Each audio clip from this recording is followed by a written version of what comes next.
ఇంకొక పక్క ఏం తినాలి, ఎప్పుడు తినాలి, ఏ పౌష్టికాహారం తినాలి అన్నీ కూడా మన గ్రామంలో దొరికే వస్తువులే, ఎక్కడికో పోవక్కర్లేదు.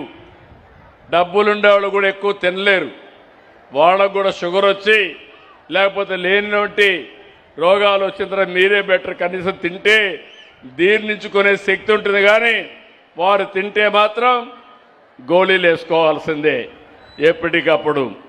అందుకే అన్ని కూడా వ్యవస్థలు సరిచేస్తున్నాను. మీరు గుర్తుపెట్టుకోండి, మీ హెల్త్ మీ చేతుల్లో ఉంటుంది. రెండోది, మీకు ఏ డాక్టర్ని కూడా పెడతాం. కావాలంటే మీరు ఏ డాక్టర్ని అడిగితే ఈ పూట నేను ఏం తినచ్చు అని అడిగితే ఆ సమయంలో అది మీకు గైడ్ కూడా చేస్తుంది. నువ్వు ఇది తిను, తెల్లవారి నుంచి ఇవన్నీ తిన్నారు, ఇంకా తగ్గించు, కొంచెం కంట్రోల్ చేసుకోమని చెప్పే పరిస్థితికి వస్తుంది.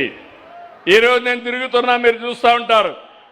తెల్లవారి నుంచి రాత్రి వరకు పనిచేస్తా, ఒక్కరోజు కూడా హాలిడే తీసుకోను. దానికి కారణం నా ఆరోగ్యం జాగ్రత్తగా చూసుకొని మీకు సేవ చేయడం కోసం నిరంతరం విశ్రాంతి లేకుండా పనిచేయగలుగుతున్నానంటే అదే కారణం. మీ హెల్త్ ప్రొఫైల్ కూడా తయారు చేస్తా, మీ ఊరు ప్రొఫైల్ కూడా తయారు చేస్తా. ఏ ఊరు అనారోగ్యం ఎక్కువ ఉందో ర్యాంకింగ్ కూడా ఇస్తాం. ఏ వ్యక్తి హెల్త్ ఎట్టుందో దానికి కూడా ర్యాంకింగ్ ఇస్తాం. నెల నెల పెరుగుతుందా తగ్గుతా ఉందో కూడా ఇచ్చి పూర్తిగా మీ ఆరోగ్యాన్ని కాపాడి బాధ్యత ఈ ప్రభుత్వం తీసుకుంటున్నాం.